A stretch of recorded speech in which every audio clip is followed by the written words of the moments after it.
Subscribe to our channel and press the bell icon to never miss an update. Join the only official Telegram channel of RAU'S IAS Study Circle to get relevant material and important updates. Hello everyone and welcome to the Daily News Simplified, your one-stop solution to detailed analysis of current affairs which are published in the daily edition of the Hindu newspaper. Articles dated 29th of September 2022 are listed on your screen, and the timestamping along with the notes in PDF and Word format are given in the description box. So let us begin with the first article for the day. Here is your question for weekly answer writing practice. The question says, political parties in India cannot be a dictatorship internally and democratic in its functioning outside. Critically examine the statement and also suggest measures to regulate internal functioning of political parties in India. You have to answer this question in 150 words, and after that you can submit your scanned copy on the ELEARN platform, to which the link is given in the description box. Try to submit it before Saturday to get it evaluated by the dedicated evaluation team at RAU'S IAS. Let us now begin the first discussion for the day. This article of the Hindu newspaper appeared on page 7 and talks about the relevance of Bay of Bengal with special focus to BIMSTEC. Now, BIMSTEC has already been discussed in the DNS previously, and the link to that discussion is given in the description box.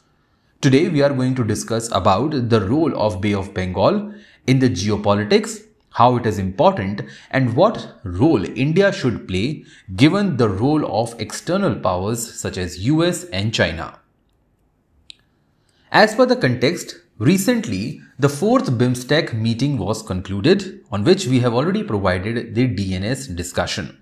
In this meeting, Prime Minister Narendra Modi has announced the opening of a Center for Bay of Bengal Studies at Nalanda University.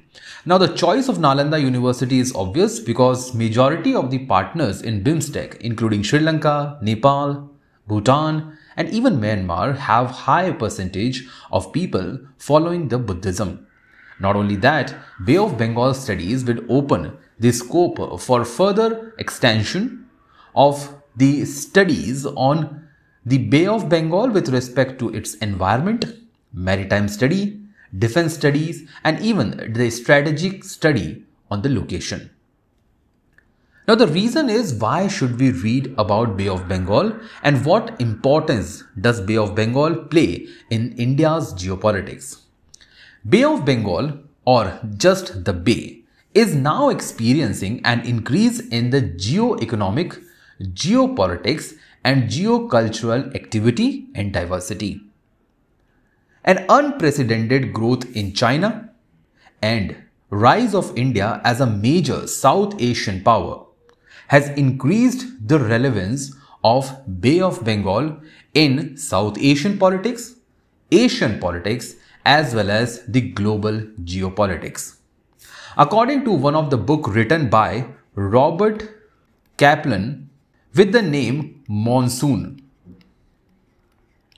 In this book, he has argued that Indian Ocean region, including the Bay of Bengal, is now becoming a nexus of world powers and a zone of conflict in the coming year. As Bay of Bengal is part of Indian Ocean regime, the rise of China and its interference in Bay of Bengal has led to more focus from Indian side on the region. As far as importance of Bay of Bengal is concerned, well, these are the following. The Bay of Bengal play a major route for the commercial hub on Indian Ocean. The southern part of Bay of Bengal cater around 40,000 ships each year, carrying a bulk of world's or global trade, especially the trade linkages between East and West Asia on oil. The area also consists the cultural link, as we have talked about, the Buddhism and the spread of Buddhism across the territorial nations, along with people-to-people interaction among the countries around the Bay of Bengal has also played a major role. It is part of Indo-Pacific orientation, and as there is a realignment of the global economic and military power towards Asia, for example, the formation of Quad or pivot to Asia policy of US has brought the attention towards Indian Ocean region and higher focus towards Bay of Bengal. If we talk about and compare the Bay of Bengal with that of the Arabian Sea, Bay of Bengal will always hold the higher perspective given the kind of trade which is passing from here. If we go through the basic map of Northern Indian Ocean, we'll find that Bay of Bengal lies in the important trade routes between West Asia and South China Sea, covering up to China, Taiwan and up to Japan.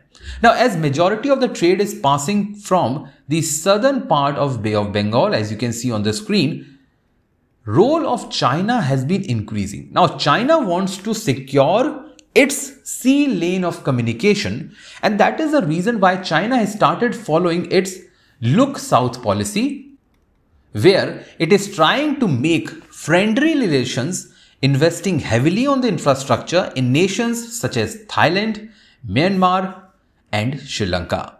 And through these initiatives, China will be able to capture these nations on diplomatic front and make its defense forces to stationed in the locations in these countries. Recently, there was a ship which was stationed, which was harbored in Sri Lanka and became a matter of concern for India itself. With China is clearly adopting the South China policy and investing heavily on the infrastructure, US on the other hand is playing the rebalancing act through its rebalancing strategy to shift the focus from Europe, Africa to this dynamic region.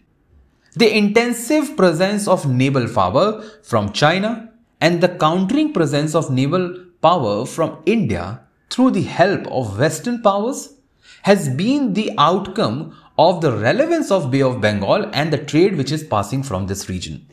India, through its Act East policy, has time and again shifted its focus from calling Bay of Bengal to be a maritime region to calling it to be a Bay of Bengal community.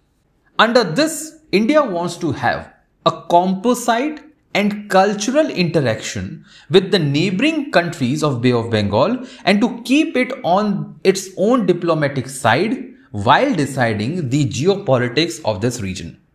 Now, what are the basic challenges in this area? The first challenge is the extraterritorial powers expanding their economic and geopolitical influence in the region, and the topmost example would be the China. The second challenge is that there is a political, cultural engagement as well as economic competition taking the new dimension. So now Sri Lanka is lending its own territory for the utilization by China. The same is true with Myanmar without even thinking about the strategic importance of Bay of Bengal with respect to its nearby country, India.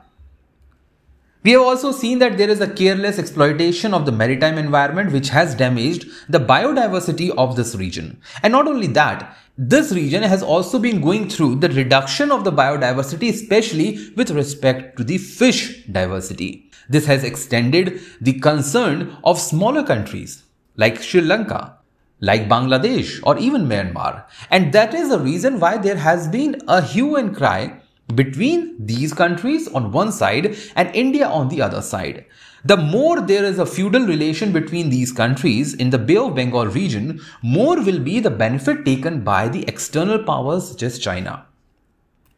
The next is the problems with respect to the population growth, altering land use, that is the land of these countries being leased out to the China, excessive resource exploitation, especially the fisheries, salinization, rising sea level, the countries on the periphery of Bay of Bengal. For example, the islands of India and Myanmar are going to face the burden of this.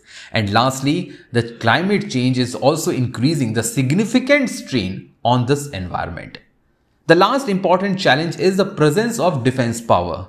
Now, China is secretly bringing its defense prowess and defense power in the region, making the smaller countries under the new colonialism strategy, sending the money to these countries, lending help during the economic emergencies, and then utilizing that matter for pressurizing these countries to station the defense powers, defense forces of China in those areas. So what should be done? The first and the foremost reason is that all the countries around the region or around the bay should mobilize incentives. More incentives should be shared. More investment should come within the countries. There should be more focus on the economic affairs, oceanic affairs, and their management. They should focus on strengthening the Maritime Defense Corporation. More people-to-people exchange should be made for confidence-building measures. These members should start thinking beyond China. China should not be the only reason for these countries to focus more on the cooperation. They should focus on their respective concerns as well. Instead of going for the conflict, they should promote competition within themselves. And lastly, take the benefit of shifting the geopolitics from SAARC to the BIMSTEC. More the focus goes to the BIMSTEC, more will be the advantage taken by India vis-a-vis its partner countries in the Bay of Bengal. With this discussion in place, let us now move to the next article for the day. This article of the Hindu newspaper appeared on page 14, that is the business page, and tells us about the declining foreign reserve or foreign exchange reserve by $23 billion. And this is a projection made by the Reserve Bank of India. According to the context of the article, India's depleting foreign exchange reserve are further going to drop and are going to fall to their lowest level as compared to what has happened in last 2 years as per the report of Reserve Bank of India. Now, as far as content is concerned for this article, we are going to discuss about what foreign exchange is and how it is composed in India, why there is a fall or regular decline in the foreign exchange in India, why was there a rise in India's foreign exchange earlier, because it has already crossed $600 billion previously, and why this was a rise despite the high current account deficit. We are also going to read about India's paradox between high current account deficit given the high foreign exchange. And lastly, we will also discuss India's foreign exchange reserve and compare it with that of the other countries like US and China. Now, the point is why foreign exchange reserve is falling in India. What are the basic parameters which are mentioned over here? As per the article, there is no explanation given in detail. But for the UPSC preparation, we need to delve deeper into the background of why foreign exchange is falling in India. The first reason is that there is falling foreign portfolio investors' investment in the stock market. As you must have seen in the last 1 week, the stock market has fallen largely because of the changing interest rate in the US market. If an investor is finding more returns with higher interest rate in US, that investor will not invest in India. So as the rate of interest in US increases, there will be a consequent fall in the foreign portfolio investment in India because they are now going to invest more in the US market vis-a-vis the Indian market. The second reason is that there is a falling value of rupee vis-a-vis dollar. Currently, rupee has touched the mark of 82 rupees per dollar in the open market of foreign exchange. More rupee per dollar means there is a depreciation. More depreciation means the imports are going to be expensive than the exports. So it will increase the import bill without increasing the overall quantity of imports. Now please understand this through an example. Assume that previously 1 kg of gold valued at, let's say, 50 lakh rupees in Indian market.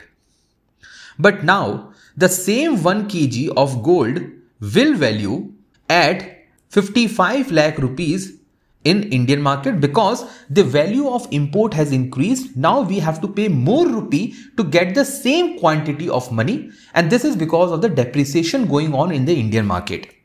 The next reason is rising demand of imports after the COVID-19 crisis. Now, as the markets are opening up, the overall macro level demand is rising. When the demand is rising, people are importing more. We have seen that the demand of gold, we have seen that the demand of oil, including the petroleum oil, has increased drastically. As the income of Indians are on the rise, so their marginal propensity to import, that is, with the change in the income, their import potential is increasing. So a person who was earning, let's say, 1 lakh rupees a month is now earning 1.5 lakh rupees a month. More income in hand simply means that they will demand more from outside India. And that is the reason why India is going to see more imports over the exports. The next reason is the sluggish growth of the exports. The reason is simple. India's exported market, such as US, UAE, even Europe and Africa, are going through the sluggish demand and economic development.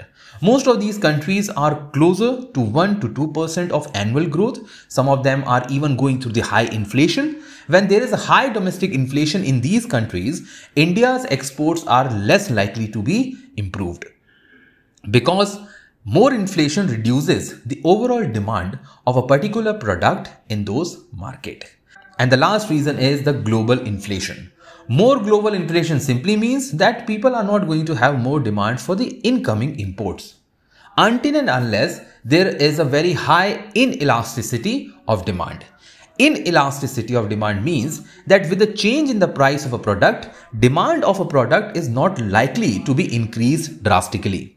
So in this case, we can take an example that medicines are such goods which have high inelastic demand. Even if there is a drastic increase in the price of medicines, people are not going to give up taking medicines for their survival. And the same is true with respect to oil. The same is true with respect to the essential goods in the international market. Now, as India is not a net exporter of essential goods to a larger extent, India's exports are likely to be impacted because of the global inflationary pressure. Now, let us try to move to the other dimensions of foreign exchange reserve in India. As far as syllabus mapping is concerned, so this topic is important under the prelim examination, where concepts related to the currency and balance of payment can be asked. Now, before starting the discussion, we should basically know what is Forex or what is foreign exchange reserve. According to the IMF, this is the most authentic definition. This definition is also supported by Reserve Bank of India, as well as supported by other economists such as Y.V. Reddy. According to International Monetary Fund, foreign exchange reserves are the external assets. So first of all, they do not belong to India. Whatever foreign exchange reserve India is holding right now belongs to some other party. India might have earned that, but that does not mean that India will start printing the foreign currency. It will always be an external asset that India is currently keeping. The purpose is that they should be available readily. So whenever a government required to make payment for any purposes or for controlling the monetary status in the economy, the foreign exchange should be readily available. This exchange is also used by the monetary authorities to control the monetary market, for direct financing of the external payment imbalances, which simply means that if there is an excess of import over export, India will have to pay that imbalances. So import over export simply means that there is an imbalance. And when there is an imbalance, government have to fill up the deficit. Now, government cannot pay Indian rupees to each and every exporting partner. So government have to fill this imbalance with the kind of reserve it has in the foreign exchange account. So let me revise this again. As per IMF, Forex are the external assets that are readily available to and controlled by monetary authorities for direct financing of external payment imbalances. The second reason is that the same Forex can also be used for indirectly regulating the magnitude of imbalances. For instance, if there is an issue with respect to the exchange rate, which currently India is facing with respect to the falling value of rupee. So in this case also, Reserve Bank of India can utilize the payment of dollars in order to regulate the value of rupee or to prevent excessive depreciation of rupee. We have already conducted too many DNSs in the past 2-3 weeks where we have talked about the depreciation of rupee and the role of dollar and RBI. So these are the two important reasons for which government require to keep a certain proportion of their value in foreign currency. And these are the important reasons for which RBI under Reserve Bank of India Act 1934 is the sole authority to maintain, regulate as well as to supply the foreign currency in Indian market as well as maintain the reserves for foreign exchange for India. As far as sources of foreign exchange are concerned, so how does India earns the foreign exchange? So when we say that, let's say India has around $600 billion of foreign exchange, so from where India has earned these assets? The answer to this question would be that the first means to earn the foreign exchange would be from the international trade of goods and services. But here, net earnings would come only when exports are more than imports. Because when India exports something, India will earn foreign exchange. But if India is importing more than what it is exporting, then India will have to pay the earned currency apart from the other currency from its own account. That is the reason why this first point is random used as a source for exchange earning in India. However, in countries like China, Japan and others, yes, international trade remains one of the highest means to earn foreign exchange. The second one is the inflow of capital investment. So foreign capital investors through the routes of foreign direct investment, foreign portfolio investment, foreign institutional investments are looking in India to supply the foreign exchange. So they invest in Indian markets, they invest in real estate market, they invest in consumer goods market, they also invest in the capital markets such as Indian stock market. Through this, they try to put money in India. Now, when they are investing in India, they do not invest in rupee term. They invest in their own domestic currency. And the highest currency traded is, of course, the US dollar. The next reason is the transfer payment such as scholarships, pensions.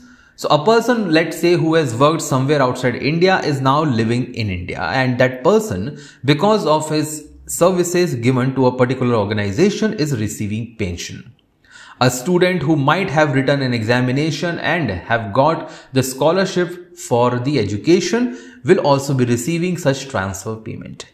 In transfer payment, there is no quid pro quo. Simply means that a person against the payment is not providing any kind of economic activity. So the student receiving scholarship or the person or a retired person receiving pension is not providing any contribution to the economic activity.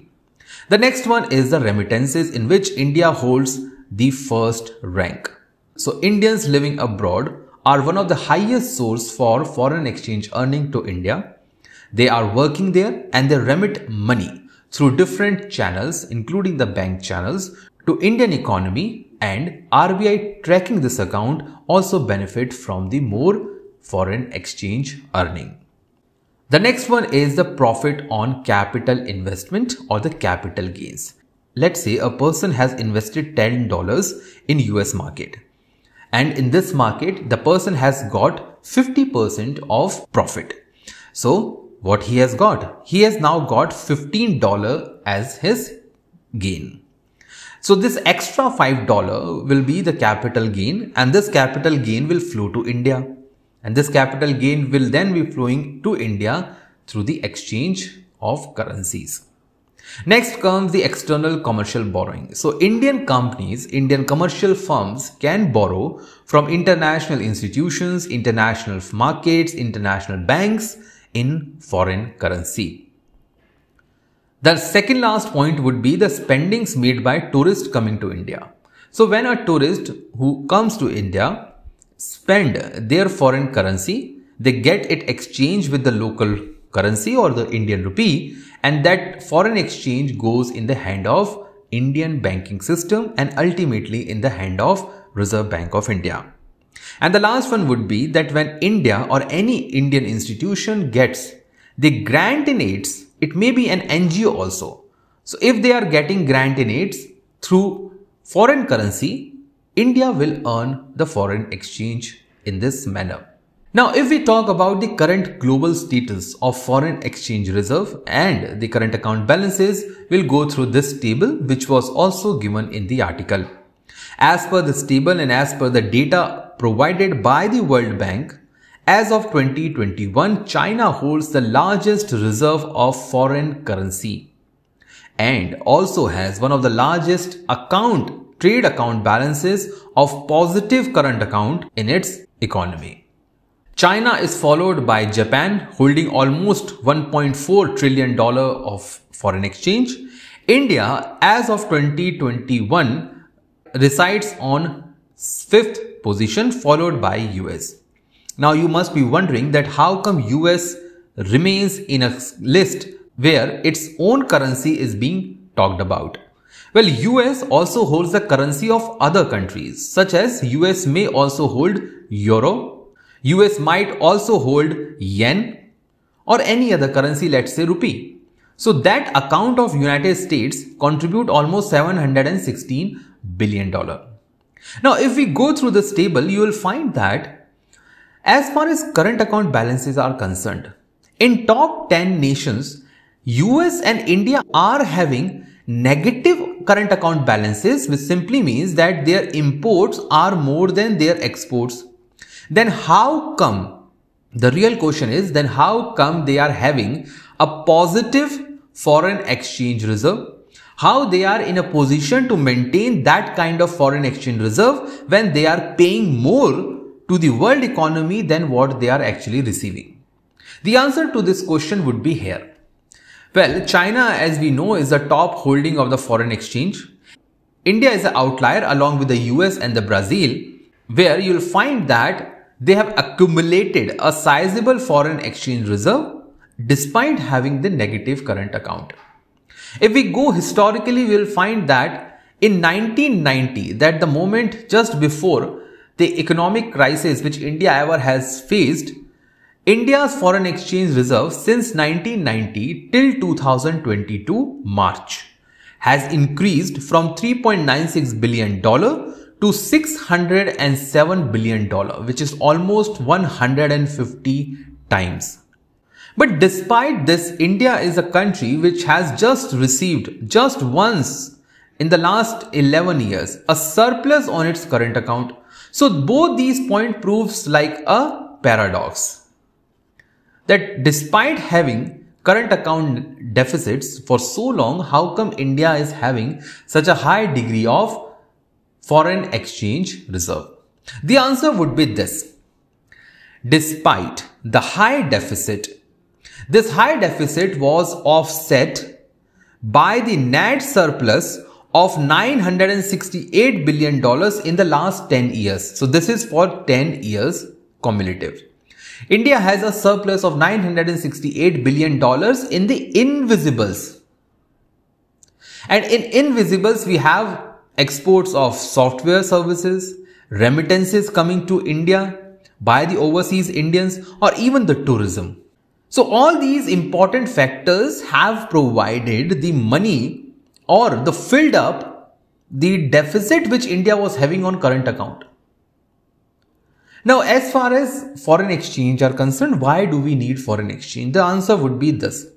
As per Y.V. Reddy, the ex-RBI governor, there are three reasons. First is for transaction purposes. The second is precautionary purposes. And the third one is speculative purposes.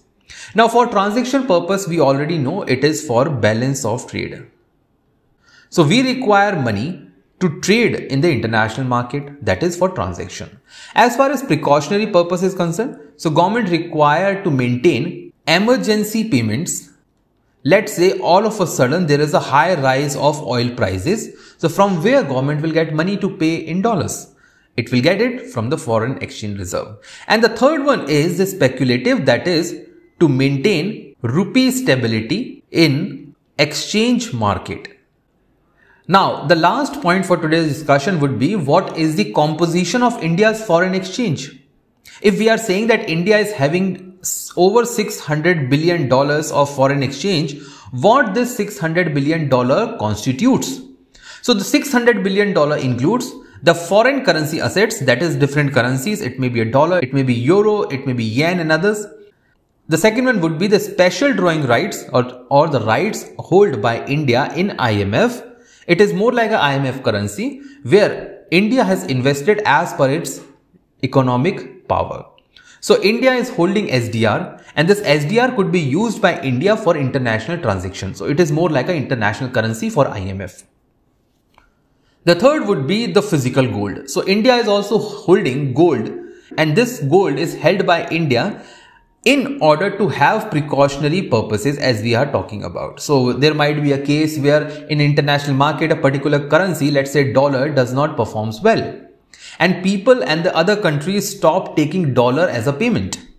Now, if they stop taking dollar as a payment, India should have something which they can pay instead of dollar, and here SDR and gold will be beneficial. The last one is the reserve position with IMF. Now, reserve position with IMF simply means that what India is holding in IMF, so rupee in IMF minus India's quota. So let's say India's quota is $1 billion, but India is holding its own currency at $5 billion. So the excess of $4 billion will be India's reserve for contingency or for future emergency. Let us now move to the next article.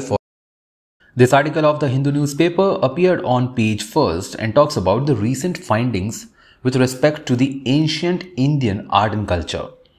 According to the Archaeological Survey of India, it has discovered some of the Buddhist caves, temples at Bandhavgarh Tiger Reserve situated in the eastern part of Madhya Pradesh. According to the ASI, they have found temples belonging to 9th to 11th century and caves belonging to the Buddhist religion dating from 2nd to 5th century. The relevance of the topic is straightforward. UPSC has been asking questions with respect to the Buddhism as well as ancient India number of times.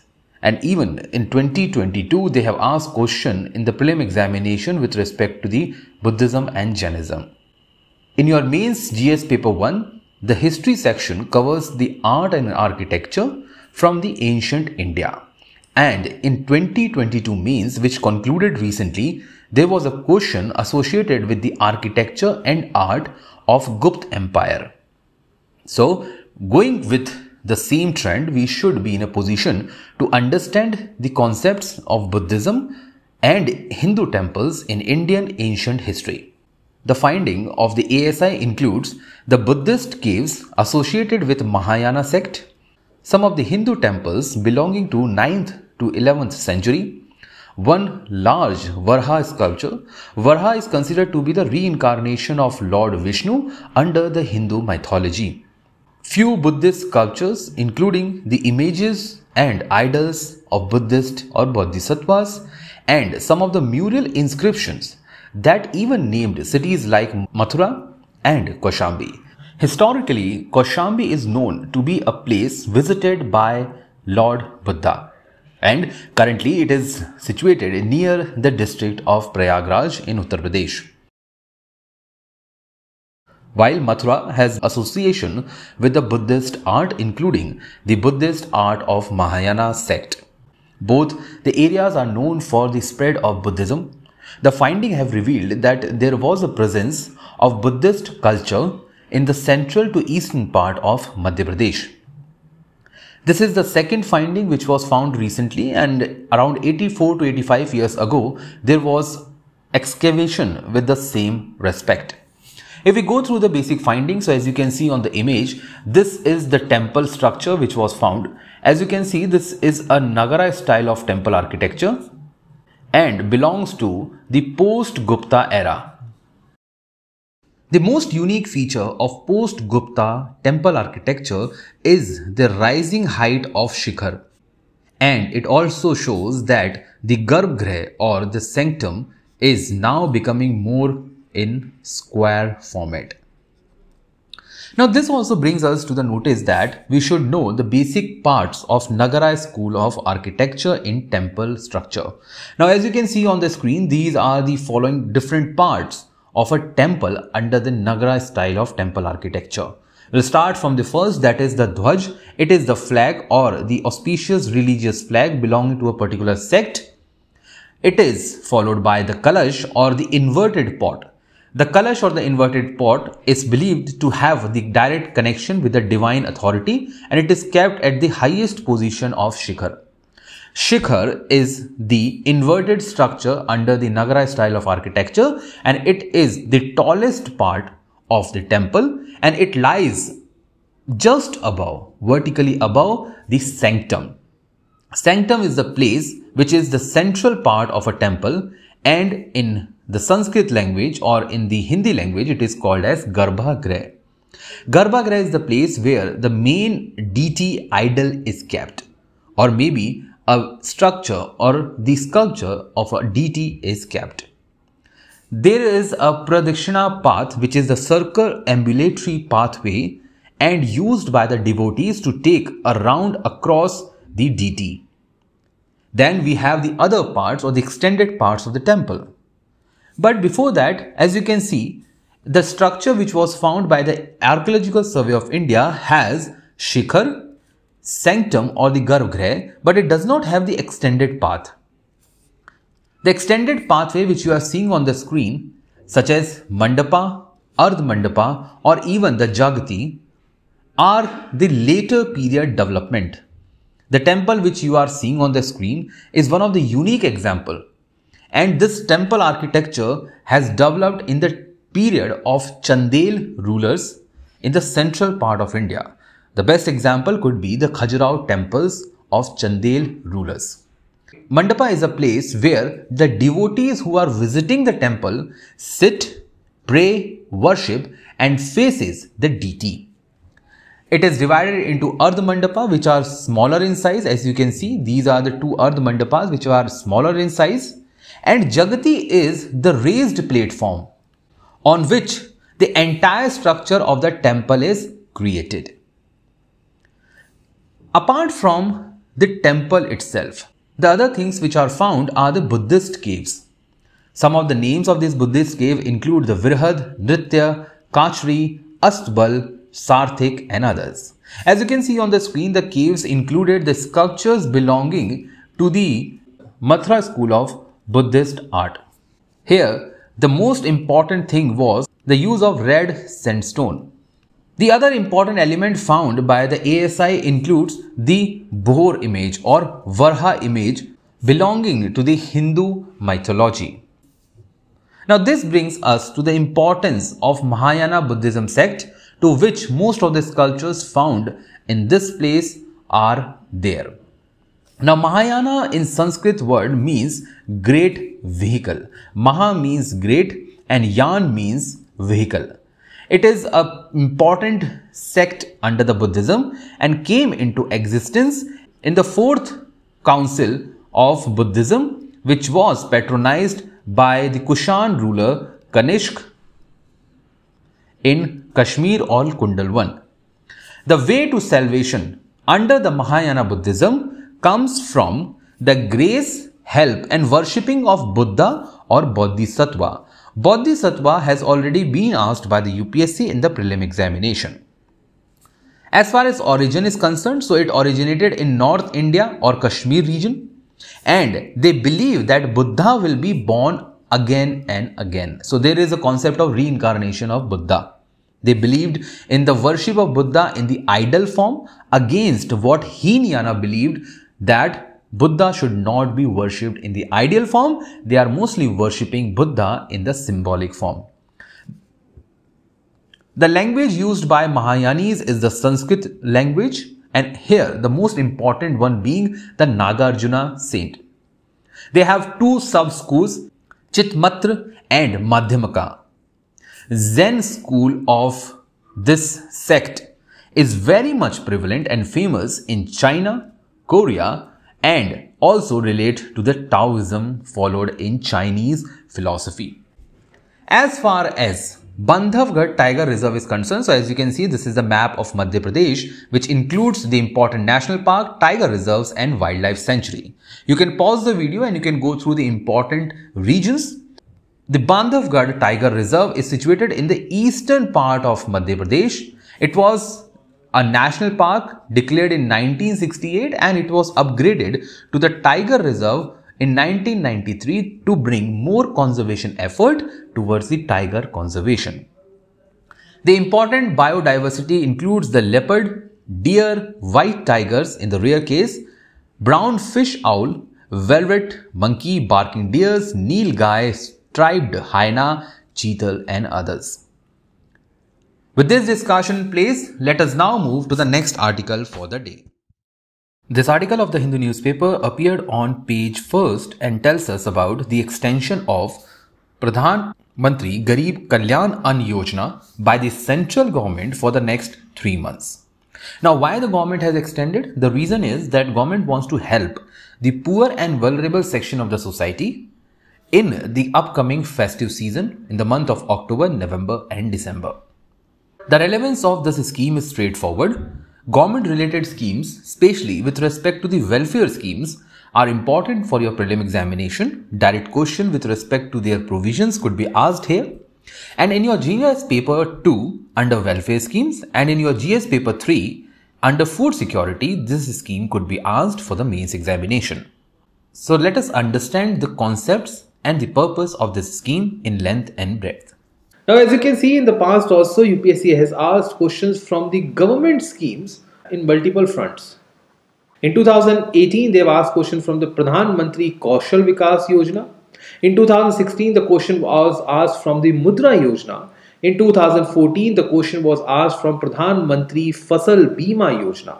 Hence, this is important for the student to go through the important schemes of the central government launched in the past 2-3 years in much more detail. For this scheme, well, Pradhan Mantri Garib Kalyan Yojana is a part of the larger scheme, that is the Atma Bharat scheme or the Atma Bharat Yojana, launched in order to accommodate the poor population during the COVID-19 crisis. This scheme actually targeted the supply of free food grain. Now, free here is the most important aspect of this scheme. And these free food will be provided to the migrant laborers as well as the poor population of the society. The scheme functions under Ministry of Consumer Affairs. The first phase of this scheme was launched in April 2020, and this would be the 6th scheme which will start from April 2022. Scheme is going to benefit around 81.35 crore people who will get 5 kg of free wheat rice per person per month, along with 1 kg of free whole chana for each family per month. Now, the difference between this and National Food Security Act is that rice, wheat and coarse grain are charged at 3 rupees, 2 rupees and 1 rupee a kg under National Food Security Act 2013. However, Pradhan Mantri Garib Kalyan Yojana removes this price tag for the beneficiaries. And that is the reason why the scheme provides free ration to all the beneficiaries. The scheme targets although all the states, but the primary focus is Punjab, Haryana, Rajasthan, Chandigarh, Delhi, Gujarat and parts of Uttar Pradesh, Madhya Pradesh, Jharkhand and Bihar. The scheme also provides over and above the regular monthly entitlements which beneficiaries are required to get under the National Food Security Act. As far as beneficiaries are concerned, well, the beneficiaries are the most important aspect of any government scheme. Well, the beneficiaries for this scheme would include the BPL families, including the Antyodaya Anna Yojana, for which the beneficiaries are identified by the states on the order of the central government, and also the priority households, which are exclusively identified by the state government. It will include the highest households which are headed by the widows or the terminally ill people. It will also include the household which are headed by disabled person or the person above the age of 60 or more. It will also include the households where there is only a single woman or a single man with no family or societal support. It will also include the beneficiaries from the tribal households which are living in the primitive conditions, that is, in the forest areas. It will have BPL families of the HIV positive persons also. And lastly, it will have the people from landless agricultural laborers, marginal farmers, and many other people who do not get enough income per month in order to survive in a better condition.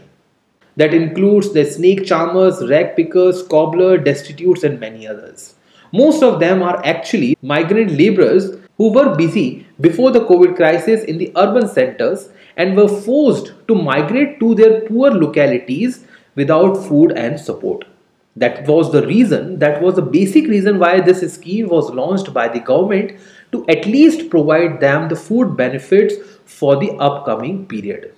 Now, as government has extended this for the next 6 months, it is likely to benefit all these beneficiaries across the India, and will also put a slight more burden on the government, with estimated around 53,000 crore rupees on the annual budget of the union government. Let us now move to the next article for the day. This article of the Hindu newspaper appeared on page 10th and talks about the appointment of new Chief of Defence Staff to the Indian Defence Forces. Now, according to the context of the article, government, that is the union government, has appointed Lieutenant General. This is the first time when a person with the rank Lieutenant General has been appointed as the Chief of Defence Staff to the Indian Forces. His name is Anil Chauhan, and currently he is retired. Okay, so he has already completed his service to the Defence Forces. He got retired, and now after his retirement, he is going to be there as the person who is appointed as a CDS. Now, what happened previously is that in the month of June this year, government changed the rules, and these rules were the service rules of Army, Navy and Air Force. And because of the changing in these rules, now government can even take retired service chiefs and along with them 3-star rank officers. Previously it was not the case. Now the amendment given to the service rules will increase the pool of persons out of which one can easily be selected to be the Chief of Defence Staff. So a person with 3-star rank will now be eligible for the consideration of this top military position. Now, from the perspective of UPSC examination, it is important for us to understand the entire structure of Chief of Defence Staff, that is CDS, and how and why this position was created, along with the basic understanding of the functioning associated with this post. Well, CDS is a new post created in the Government of India. This post was recommended by 3 important committees, including the Kargil Review Committee, Naresh Chandra Committee and Shekatkar Committee. The person who is a CDS actually had the Department of Military Affairs. It is a newly created department. He or she is also responsible for the permanent chairmanship of Chief of Staff Committee. They are also the principal military advisor to Raksha Mantri or the Defence Minister. They do not exercise any military command, so they cannot order to go on a war or to go on a front and fight with the enemies. CDS is also member to the Defence Acquisition Council, which is chaired by Raksha Mantri, and also the Defence Planning Committee, which is chaired by a National Security Advisor. This difference is important, guys, so you should remember the difference between DAC and DPC. For more, you can also go in the previous DNS where it has been discussed multiple times. And lastly, CDS is also responsible as a military advisor to the Nuclear Command Authority. When it comes to the Department of Military Affairs, here are some of the important duties of this department. This department will function to promote the jointness in procurement, so all the defense equipments which we procure from the other nations or from the private sector, training and staffing for the services through a joint planning and integration of their requirements. It will also facilitate the restructuring of the military command for optimal utilization of resources by bringing about jointness in the operation, including through establishment of joint theatre command. And that is something which was mentioned in the article. So if CDS is responsible for this department, when it comes to the duties or to talk about theatre command, automatically CDS will chair that particular meeting by the default of this function. And lastly, it will promote the use of indigenous equipments of the services, as you have seen in the case of Make in India program or Make 1 or Make 2, including your defense procurement and defense production policies. When it comes to the theatre command, well, theatre command is a composite command where different forces come together stationed at a position and work in synchronization.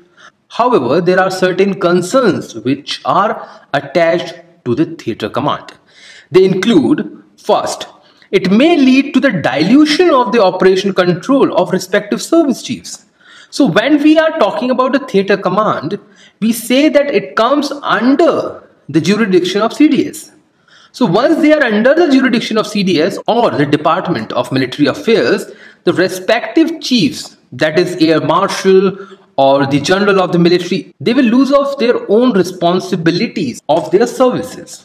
Secondly, it would be very difficult to replicate single service command to every theatre command, which requires a considerable large budgetary allocation of the ministry. And we all know that Defense Ministry is already under the constraint of utilizing the resources in the best possible manner, and two important committees, including your Madhukar Gupta committee and Shekatkar committee, have already recommended on bringing down the expenditure of the defense forces. The theatre command structure has not been adopted by any major country, including US and China, in the past years. So if India is planning to do that, India should also go for international comparison. Indian military engagement in the past, such as, let's say, during Kargil War, has not highlighted any form of major issues when it comes to the cooperation or the jointness.